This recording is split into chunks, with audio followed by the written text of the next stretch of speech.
চলে এসো কফি নিতে। এই দেখো কফি কেটে রেখেছি, কত বড়টা দেখো কফিটা, আমার সমান পাতায় ঢেকে যাচ্ছে, দেখতে পাচ্ছ কত বড় বড় কফি। এগুলো আলাদা কফি, তো বড় কফি হয় অনেকটাই। হ্যাঁ দেখো, এগুলো রাত্রিবেলা রাখা হবে, 2-1 দিন পর রাখবো। আর এইসব কয়েকটা কেটে রেখেছি, মানে বেশি দিন ধুতে গেলে নষ্ট হয়ে যায়, তাই হয়ে গেছে। আর সময় হয়ে গেছে হাটে যাওয়ার, তাই হাটে পাঠিয়ে দেবো। আর দেখো তার ফাঁকে ফাঁকে এগুলো কিসের গাছ বলো তো, বলবো না নাম, দেখো যদি চিনতে পারো তো বলবে কিসের এগুলো গাছ।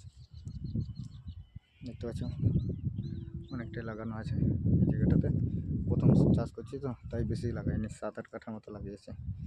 আবার যদি এটাই যদি ফসলটা শ্যুট করে, মানে যদি ক্ষতি টতি না হয়, অনেক সময় তো গাছগুলো মরে যায়, তার জন্য করিনি।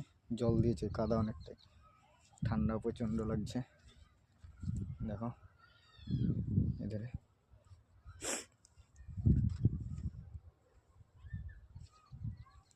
কোনটা কফি নেবে বলো তুমি,